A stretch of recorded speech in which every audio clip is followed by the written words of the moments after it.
जय जय रघुवीर समर्थ।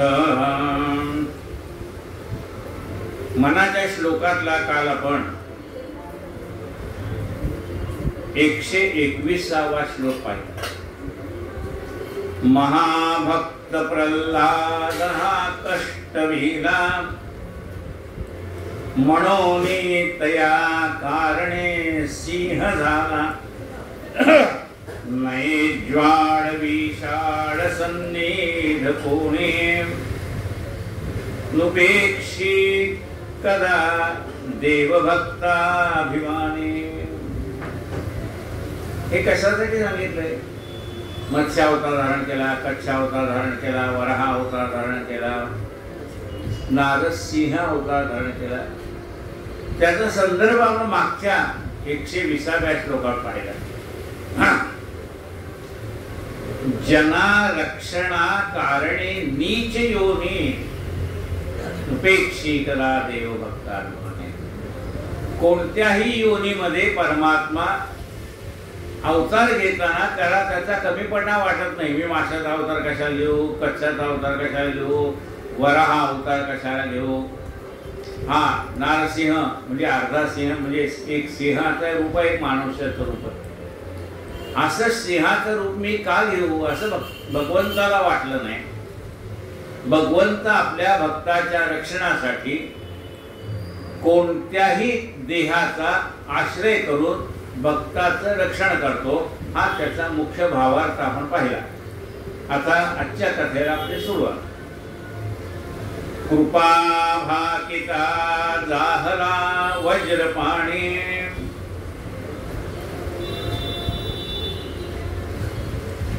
तया कारणे वामनो चक्रपाणे द्विजा कारणे भार्गवो चापपाणे नुपेक्षी कदा देव भक्ताभिमाने। जय जय रघुवीर। कृपा भाकिता जाहला वज्रपाणी। वज्रपाणी याचा अर्थ पाणी म्हणजे हात। ज्यांनी आपल्या हातामध्ये वज्र धारण केलेला आहे असा देवाचा राजा इंद्र वज्रपाणी, त्याने देवाचा धावा केला। कृपा भाकिता जाहला वज्रपाणी तया कारणे वामनो चक्रपाणी। त्या इंद्राने काय धावणं केलं भगवंताकडे? अरे बाबा, बळीने त्रिभुवन जिंकून घेतलंय, आमचा स्वर्ग सुद्धा त्यांनी जिंकलाय, आता आम्हाला राहायला पण जागा नाही, बेघर झालो आम्ही, स्वर्गामध्ये आम्हाला राहायला आता जागा नाही, तेव्हा आमचं राज्य आम्हाला परत मिळून दे, स्वर्ग आम्हाला मोकळा कर। मग त्याच्यासाठी भगवंताने वामन अवतार धारण केला। बळीच्या दारामध्ये आले, यज्ञ चाललेला होता, बळीचे गुरु होते शुक्राचार्य। तो वामन ज्यावेळेला भिक्षा मागायला दारात आला, ओम भवती भिक्षां देही, भिक्षा मागायला दारात आल्यानंतर त्या बळीच्या गुरुने त्याला सांगितलं, गुरु नेहमी आपल्या शिष्याचं कल्याणच चिंतो, शिष्य ऐकत नाही, त्याला गुरुने काय करा। तो त्याला सांगतो, अरे बाबा, हा दारात आलेला जो अतिथी आहे ना, तो तुला जरी तो बटू दिसत असला तरी सुद्धा तो भगवंत आहे। या वामनाचा वेश घेऊन, जे वामन अवतार त्याने घेतलाय, तेव्हा तो याला काही घालू नको, त्याने मागितलं तर देऊ नको। तेव्हा तो म्हणतो की यज्ञाच्या दारातनं जो कोणी विनमुख जाईल तो आपल्या यज्ञाचं सगळं पुण्य घेऊन जातो, हा एक महत्वाचा भाग। आणि दुसरा भाग असा आहे की मी आजपर्यंत कुणालाच नाही म्हणलो नाही, हा मनुष्य देह नश्वर आहे, आज आहे उद्या नाही। आपल्या हातात जोपर्यंत सत्ता आहे, पैसा आहे, तोपर्यंत तुम्ही दानधर्म करू शकता। लेकीला 4 दागिने करू शकता, लेकीला साड्या मोठ्या मोठ्या भारी घेऊ शकता, पण नंतर आपल्याच लेकीला करायचं म्हणजे 10 वेळा विचार करावा लागतो. आई एवढं कशाला करते, तेवढं कशाला करते. जे आपल्याला स्वातंत्र्य आहे ना, तोपर्यंतच तुमचा प्रपंच, तोपर्यंतच तुमचा परमार्थ. एकदा हातातली सत्ता गेली की मग काही नाही. तर तो म्हणतो आता माझा देह आहे चांगला, माझ्याकडे ऐश्वर आहे, दारात आलेल्या अतिथीला मी देऊ शकतो, एवढी शक्ती आहे माझ्याकडे. अदेय असं मला काही नाही. अदेय म्हणजे न देण्यासारखं काहीच नाही. वाटेल ते द्यायला मी समर्थ आहे. मग त्या बटून विचारतो, बाळ तुला काय पाहिजे? तो म्हणतो माझ्या 3 पावलात बसेल एवढी मला भूमी दान कर. तर बळी त्याला म्हणतो, अरे बाबा तू अजून लहान आहेस, तुला आपलं हित कशात आहे कळत नाही. नुसतं 3 पावलांनी व्यापलेली जागा तू मागशील तर त्याच्यावर तुला मांडी घालून पण बसता येणार नाही. 3 पावलांची जागा किती? त्या लहान मुलाच्या 3 पावलांची जागा किती असेल? त्यापेक्षा मी तुला 1000 गाई देतो, मोठं एखादं गाव म्हणा, राज्य म्हणा ते देतो, तुला पैसा अडका काय जे पाहिजे ते सगळे द्यायला मी समर्थ आहे. वधू त्याला सांगतो, देणारा कितीही समर्थ असला तरी घेणाऱ्याने आपल्या गरजेपुरतंच मागावं. आपल्याला आत्ता गरज कितीची? तो देणारा मोठा आहे, दाता आहे, सगळं विश्व आपल्याला देईल, पण आपल्याला त्याची काय गरज आहे? आपल्याला आता जेवढ्याची गरज आहे तेवढं पाहिजे. तो म्हणतो माझी आजची गरज एवढीच आहे, मी उद्याचा विचार करत नाही, कालचा विचार करत नाही, वर्तमान काळात जगणारा मी आहे. मला आत्ता आज माझी एवढीच गरज आहे की माझ्या 3 पावलं अशी जागा तू दे. तो म्हणतो चला, विंध्याचल त्याची पत्नी आहे, ती आधी त्याच्या हातावर तीर्थ सोडणार. आता 3 आपल्या पायाने 3 भूमी जेवढी व्यापेल, 3 पावलं भूमी तेवढी मला द्यायची, एवढंच. मग तो संकल्प सोडायला लागतो. तेवढ्यात शुक्राचार्य त्या झाडीमध्ये येऊन बसतो. त्यामुळे पाणी काही खाली पडत नाही. जोपर्यंत हातावर संकल्पाचं उदक सुटलं नाही तोपर्यंत संकल्पन पण खरा आहे. मग म्हणाले आता हे संकल्प सोडायचं आणि पाणी बाहेर येत नाही, मग काय करावं? तर त्या वामनाने तो दर्भ त्या झाडीतनं आत टाकल्याबरोबर त्याचा एक डोळा फुटला शुक्राचार्याचा. म्हणून असं म्हणतात, कुणी एखाद्याला काही देत असेल आणि त्याच्यामध्ये एखादा मनुष्य आडवा आला तर त्याला म्हणतात झाडीतला शुक्राचार्य. चांगलं तो देतोय, हा घेतोय, तू का मध्ये बाबा आला? त्याला झाडीतला शुक्राचार्य म्हणतात. जमीन त्याला दिल्याबरोबर एका पावलामध्ये स्वर्ग, एका पावलामध्ये पाताळ, सगळं झालं. आता म्हणाले 3रा पाय ठेवायला मला जागा कुठे सांग. मग तो म्हणाला आता माझ्या मस्तकावर जागा पाय ठेवा तुम्ही. आता ही कथा कशी माहिती का, ही 9व्या भक्तीतली शेवटची भक्ती आहे. आत्मनिवेदन ही भक्ती, स्वतःला देवाला अर्पण करणं, याला आत्मनिवेदन म्हणतात. म्या अर्पिला मध्ये देहची विठ्ठलाला. आता ह्या देहावर माझा काय अधिकार नाही. इच्छा हो जशी मानसी करीतसे, हा देह तुझा असे. भगवंता हा देह मी तुला अर्पण केलाय, तुझी इच्छा असेल तसं तू कर.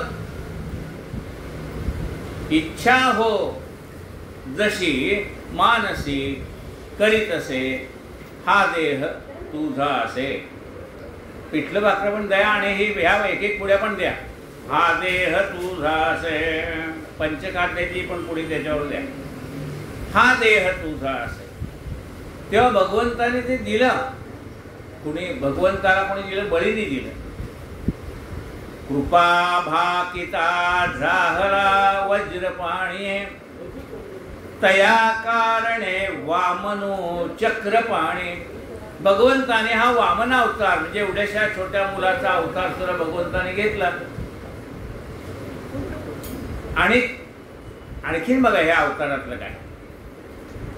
परमेश्वर म्हणतो मी दाता आहे. जगी एक दाता कोण आहे? परमात्मा आहे.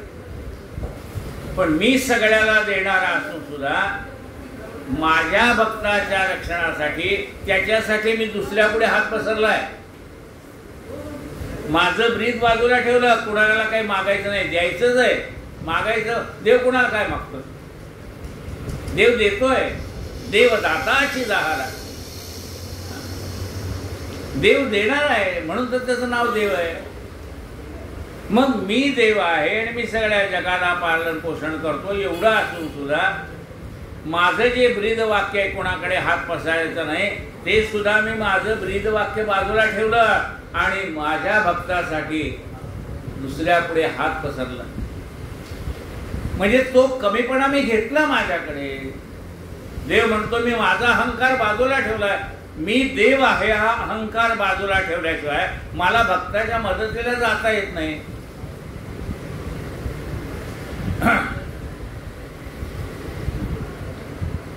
मी पण माझे विसरून गेलो, नाथा घरी आलो, आज मी नाथा घरी आलो. म्हणाल मी पण बाजूला ठेवलं. मी हे विश्व करताय, धरता हरता पाळता सगळाच मी आहे. हा माझं मोठे पण बाजूला ठेवलं आणि नाथाच्या घरी त्याच्या कावडी वाहिल्या, दोन्ही धुतली, विहिरीत पाणी भरलं. हे सगळं केलं मी केव्हा? माझा मोठेपणा बाजूला ठेवला तेव्हा. आपण देवाची सेवा कधी करू शकतो? आपला मोठेपणा बाजूला ठेवतो का नाही? माझ्या घरी 10 बायका कामाला आहे, पण इथं आपण तो मोठेपणा बाजूला ठेवतो आणि इथं आल्यानंतर देवाची उपकरणी घासतो, झाडून काढतो, सतरंज्या टाकतो, अन्न वाढतो, स्वयंपाक करतो. म्हणजे आपला मीपणा बाजूला ठेवल्याशिवाय सेवा करता येत नाही. भक्तांच्यासाठी मी तेवढाही मीपणा बाजूला ठेवतो, कमीपणा स्वतःकडे घेतो. म्हणा द्विजा कारणे भार्गवच्या पपाणे. ब्राह्मणावरती अनन्वित अत्याचार ज्या वेळेला झाले त्यावेळेला जमदग्नी ऋषी आणि रेणुका माता, तेव्हा त्या जमदग्नी ऋषीकडे कामधेनू होती आणि सहस्त्रार्जुनाला असं वाटलं की ती आपल्याला पाहिजे म्हणून त्यांनी मागितली. बऱ्या बोलांना देत नाही म्हटल्यानंतर त्याचा शिरच्छेद केला आणि त्याचा राग म्हणून त्याने त्या सहस्त्रार्जुनाचा वध केला आणि बाकी जेवढे क्रूरकर्मा राजे होते त्यांचा वध केला. कुठला अवतार धारण केला? त्यासाठी परशुराम अवतार धारण केला. द्विजा कारणे भार्गवो चापपाणे, नुपेक्षी कदा देवभक्ताभिमाने. भक्तांच्या रक्षणासाठी परमात्मा नाना प्रकारचे अवतार घेतो. परित्राणाय साधूनाम, विनाशाय च दुष्कृताम, धर्म संस्थापनार्थाय संभवामी युगे. आता जरी परशुरामाने अनेक क्षत्रियांचा वध केला असला तरी सगळ्या क्षत्रियाला मारलेलं नव्हतं. हे आपल्याला पहिल्या लक्षात घेतलं पाहिजे, नाही तर दिसला क्षत्रिय की मार, असं नाही केलं. नाही, जेवढे अनन्वित लोकाला प्रजेला छळणारे राजे होते तेवढ्यालाच मारलं.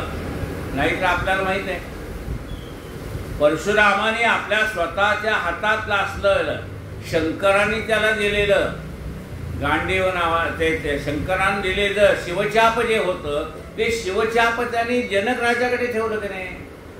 म्हणजे राजे होते का नाही? का सगळ्या राजाला मारलं?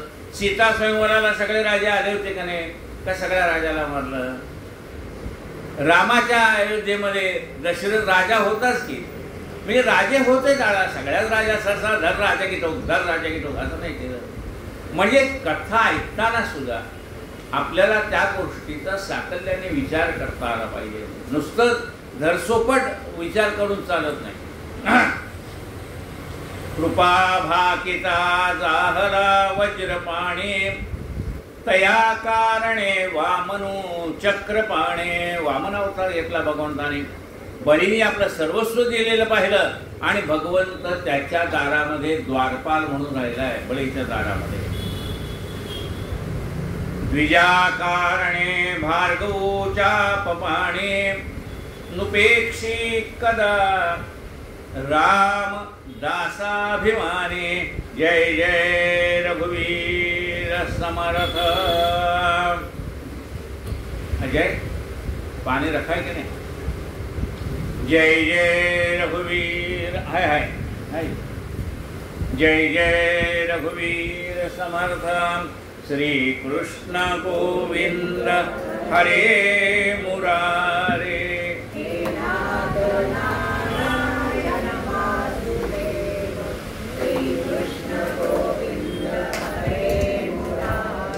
अरे कुर्सी भी पीछे डाल के रखो ना। श्री कृष्ण आजोबा तुम्ही इकडे बीच में करते उठाओ कुर्सी। जाण्या येण्याच्या वाटेतल्या पुढचा काळ आजोबा इकडे या तुम्ही। हरे मुरारे बसा बसा।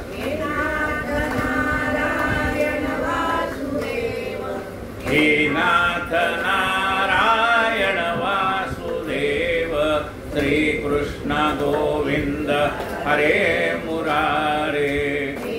ये बाहर का भी लाइट लगा के रखो।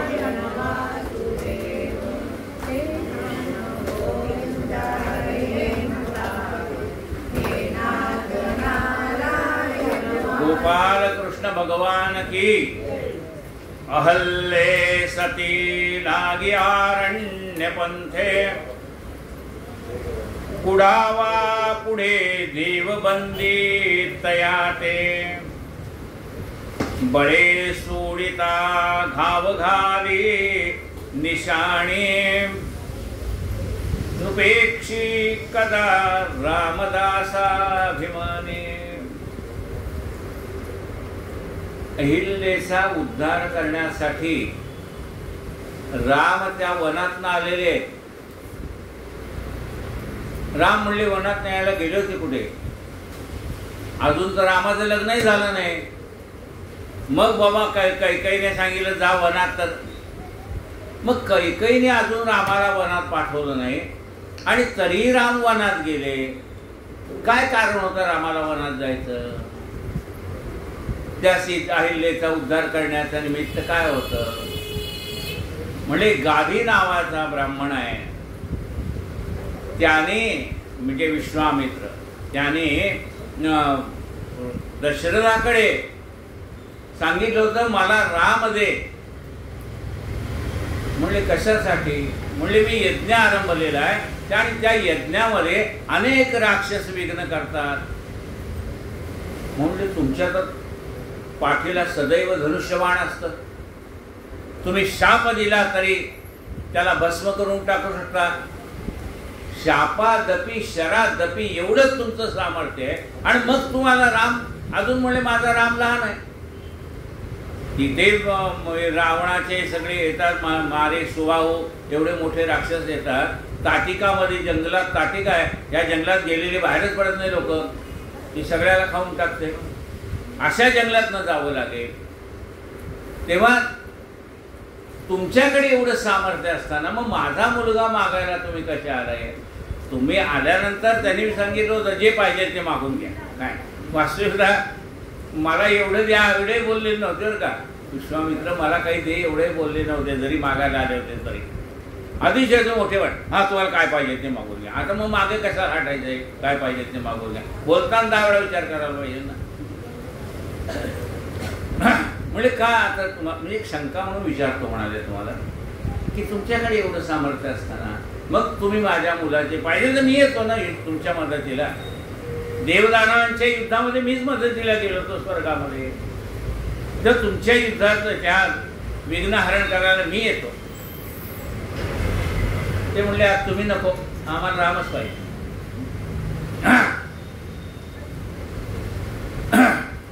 तेव्हा त्या यज्ञाच्या मखरक्षणासाठी गेले। प्रश्न काय विचारला त्याने? तुमच्याकडे एवढं सामर्थ्य असताना तुम्ही शाप का देत नाही? धनुष्यबाण का चालवत नाही? तुमच्या यज्ञाचं रक्षण करण्याला तुम्ही समर्थ आहात। त्यांनी वाक्य उच्चारले आहे का लक्षात घ्या। शाप कसा देऊ मी दीक्षित तो नित्यक्षमी। अरे म्हणले मी यज्ञ कंकण हातामध्ये बांधलंय आणि ज्याने हातामध्ये यज्ञकंकण बांधलेलं असताना त्यांनी कुणाला शापही द्यायचं नाही आणि कुणावर हल्लाही करायचा नाही. शाप कसा देऊ मी दीक्षित जो नित्य क्षमी. शाप कसा देणार, मी यज्ञ दीक्षा धारण केलेली आहे. आणि मग गादी आश्रमामध्ये ते गेलेले आहेत. ताटिकेचाही वध केला. ते संबंध जंगल लोकांना जाता येता येईल असं सुलभ केलेलं आहे. त्या मारीच्या राक्षसाला बाण लागला, सुबाहूचा वध केला. आणि मग राम तेवढ्यात पत्रिका आली जनक राजाची, सीतेचं स्वयंवर काढलंय, तुम्ही या. मग ते म्हणाले, विश्वामित्र ऋषी म्हणाले, अरे चल मी लग्नाला जाणार आहे जनक राजाकडे, तूही चल. त्याला बरोबर घेतलंय. अहिल्ये सती लागी अरण्य पंथे, म्हणून अरण्यात राम आलेले. 14 वर्षाच्या वनवासात नाही आलेले. अहिल्ये सती लागी अरण्य पंथे, कुडावा पुढे देवबंदी तया ते. अहिल्याचा उद्धार केला, सीता स्वयंवर झालं आणि रामाला राज्यावर बसायचं असं ठरवलं. त्यावेळेला भरत शत्रुघ्न गेलेले होते, मामाकडे गेले होते. तेव्हा दशरथाच्या मनामध्ये आलं, म्हणजे दशरथाच्या मनामध्ये एवढा तडकापडकी कसा आला होता, पोरांतर येऊ द्यायचं नाही इकडनं. नाही म्हणले. त्या दिवशी काय झालं, ते आरशात बघत होते आणि आरशात आपल्या डोक्याचा एक केस पांढरा झालेला पाहिला. म्हणले पहिली संदेश आलेला आहे, केस पांढरा झाला म्हणजे आपण कधी पण जाणार. त्यांनी उद्याची वाट पाहायचं ठरवलंच नाही. म्हणजे उद्या सकाळी त्याला राज्याभिषेक करायचा.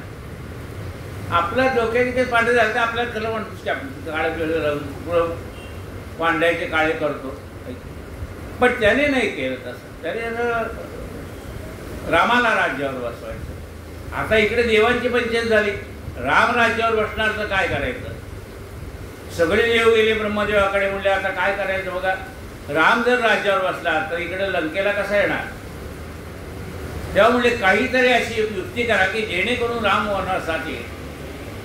मग त्यांनी त्यांची जी दासी होत्या कुणाकडे काम दिलं, भांडण लावायचं काम दिलं त्यांच्याकडे. जा म्हणले तू तिथे जाऊन काय कर, भांडण लाव यांच्यामध्ये. तो आलेला इकडे, ती दासी येताना पाहिलं त्याने, मंथरा दासी. एका फळामध्ये शिरला तो, कलह शिरला. तिने नेमकं ते फळ चांगलं म्हणून खाल्लं, कलह हिच्या पोटात. आणि मग ती कैकेयीकडे आल्यानंतर तो कलह हिच्या तोंडातनं बाहेर पडला. का ग तुला कळत नाही का, तुझं पोरगं तिथं राहिलं आणि बघा एवढं तर राजाला काय झालं होतं, त्याला तुझ्या मुलाला राज्यावर बसवायचंच नव्हतं म्हणून तर त्याने असं केलं ना. झालं तिच्या मनामध्ये विष पेरून टाकलं. म्हणजे ते विष कुठे गेलं, पोटात गेलं. पोटात विष आलं तोंडात, तोंडातनं कुठे गेलं, कानात कैकेयीच्या, आणि कानातनं पुन्हा कैकेयीच्या पोटात. त्या पोटात मग काय, एकदा माणसाच्या मनामध्ये संशय निर्माण झाला की मग त्याचं रूपांतर कशात होतं. म्हणलं तुला सांगते, देवदानवांच्या युद्धाच्या वेळेला तुला 2 वर द्यायचं कबूल केलं ना, दशरथाने मागून घे. एका वनाने रामाला राज्यावर बसवायचं आणि दुसऱ्या वराने रामाला 14 वर्ष वनवास. हे सगळे कुणाचं आहे काम, त्या देवांचं काम आहे. म्हणजे हा राज्यावर बसला तर पुढं काय व्हायचं. कलहाला पाठवलंय त्याने आणि मग त्या कलहाने सगळं विघ्न निर्माण केलं. तशी बुद्धी झाली, विनाशकाले विपरीत बुद्धी, काही काहीला बुद्धी झाली. तसं तिने मागणं मागितलं आणि दशरथ सुद्धा वचनाला बांधलेला होता. लक्षात घ्या, त्यावेळेला दिलेला शब्द पाळण्यासाठी प्राण जाई पर वचन न जाई असं राम रघुकुलाचं वचन आहे. प्राण गेला तर चालेल पण दिलेलं वचन खोटं करायचं नाही. त्याच्यासाठी त्याला ते मानणं भाग होतं. राम वनवासाला आले आणि काय केलं, 33 कोटी देव जे त्या रावणाच्या बंदीशाळेत होते ते सोडण्यासाठी ते निमित्त झालंय. आपल्याला माहिती आहे, रावण तो आला गोसाव्याकडे घेऊन आला. आता लक्ष्मणाने रेषा मारलेली होती. इथून ज्या वेळेला ती बाहेर आली भिक्षा घालायला, त्यावेळेला त्या रेषेमध्ये अग्नी होता. त्या अग्नीने तिला सांगितलं, हे बघ, या रावणाने जर तुला स्पर्श केला तर रावण भस्म होऊन जाईल. ते युद्ध राहिलं बाजूलाच. म्हणजे लंकेवर हल्ला करायचा राहील बाजूलाच, ते सगळं लंकेचं सैन्य अयोध्येवर हल्ला करायला. लंकेवर हल्ला करायचा बाजूलाच राहील, तो भस्म झाला तर लंकेतलं सैन्य अयोध्येवर जाईल. राम हा कुठला राजा आहे? अयोध्येचा राजा. म्हणजे उलट होईल म्हणाले. मग म्हणले त्या सीतेला त्यांनी सांगितलं, तू या लक्ष्मण रेषेमध्ये अदृश्य हो. आणि अग्नी म्हणाला, मी तुझं रूप घेऊन जातो. तृतीय भाग लंका होळीपैकी केली, मी तुझं रूप घेऊन जातो. आणि ज्या वेळेला सीता शुद्धीसाठी तुला अग्निदिव्य कर असं राम सांगेल, त्यावेळेला त्या अग्निकुंडात तू स्वतः पुन्हा प्रकट होऊन बाहेर ये.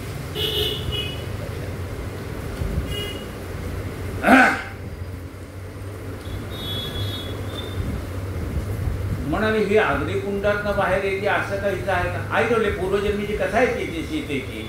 पद्माक्ष नावाचा राजा होता, त्याने देवीला प्रसन्न करून घेतलं होतं आणि देवीला सांगितलं माझ्या पोटी जन्माला ये. तेव्हा ती म्हणाली, विष्णूला विचार. विष्णू म्हणाला, हे माझी लक्ष्मी आहे, ती जर तुमच्या पोटी यायची झाली तर तशी काही येणार नाही, कारण ती आयोनी संभव आहे.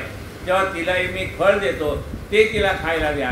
आणि ती जी मुलगी झाली ती लक्ष्मी, त्या पद्माक्ष राजाची मुलगी पद्माक्षी. तिने पद्माक्ष राजाने पण केला की मला असा जावं पाहिजे ज्याचा रंग आकाशासारखा असेल. आणि मनाच्या श्लोकामध्ये येतं, नभासारखे रूप या राघवा. सगळं भस्म त्या राजाने हलकल्लोळ केला. असला मुलगा कुठे आहे म्हणाले. कुठं तर गोरा असेल, सावळा असेल, काळा असेल, हा आकाशासारखा रंग कोणाचा असणार. एक तर म्हणजे तुझा पण मागे घे, नाही ते युद्धाला तयार हो. एवढे असंख्य राजे एकदम युद्धाला बरं, तर पद्माक्ष राजाचं काही झालं नाही, चाललं नाही. मग त्या लक्ष्मीने म्हणजे पद्माक्षीने अग्निकुंडात उडी घेतली. त्याचे नाव पद्माक्षीच आहे ना, पद्मावरती विराजमान झालेली लक्ष्मी तीच ही आहे.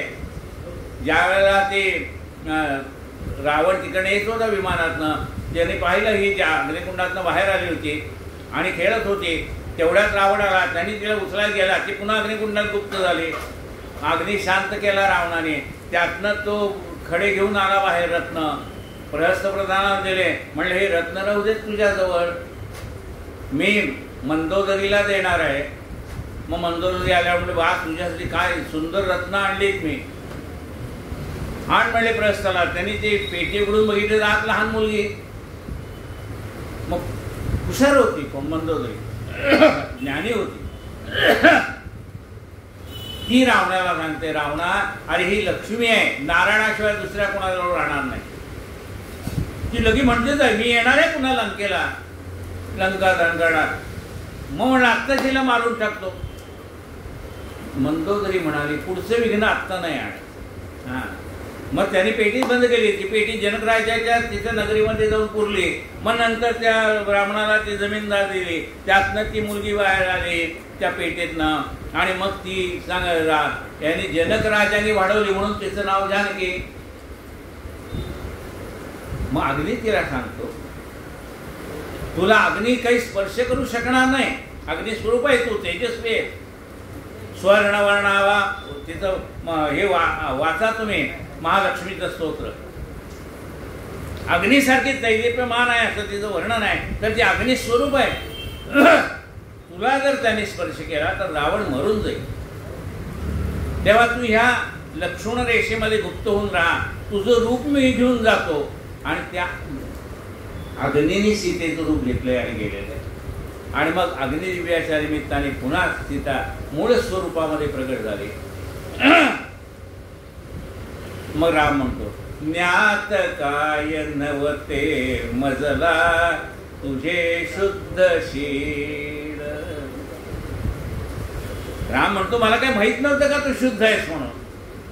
पण या लोकांच्या मनामध्ये आलेल्या असलेल्या सगळ्या कल्पना आणि ती यज्ञकुंडातनं प्रगट व्हावी ही रामाची पण इच्छा होती. प्रगट झाली ती. अग्नी दिव्य केला. त्या शब्द काय त्याला अग्निदिव्य, त्या अग्नीतनं प्रगट झाली.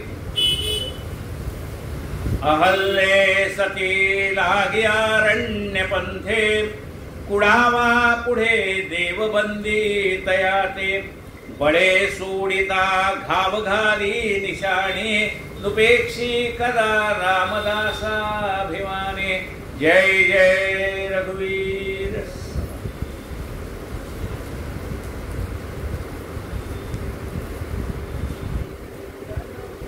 तीन श्लोकात झालेले। कायेन वाचा मनसेंद्रियर्वा बुद्ध्यात्मना वा प्रकृती स्वभावात्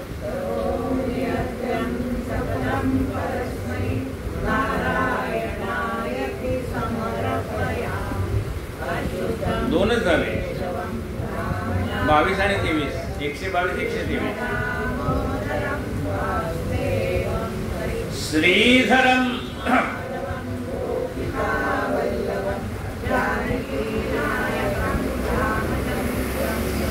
हरे राम राम राम हरे हरे।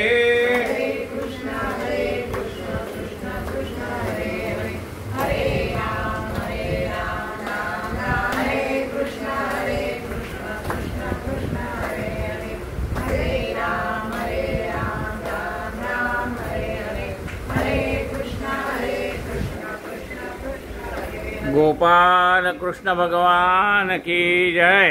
आरती।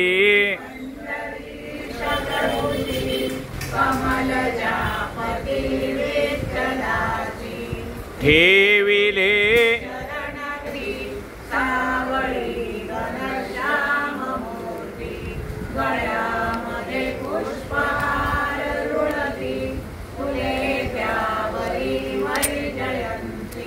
लाजला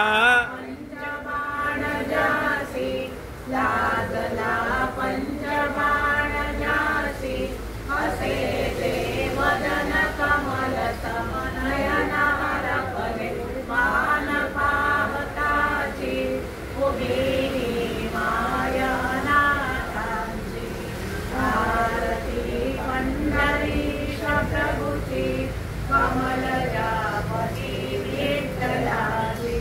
कटीला पीतांबर कशिला कस्तुरी तिलक मौर्यबाला मितीना अभिर गुलाला दर्शना संत संगवाला गल्लरी टाळ वाजताना गल्लरी टाळ वाजताना नाचती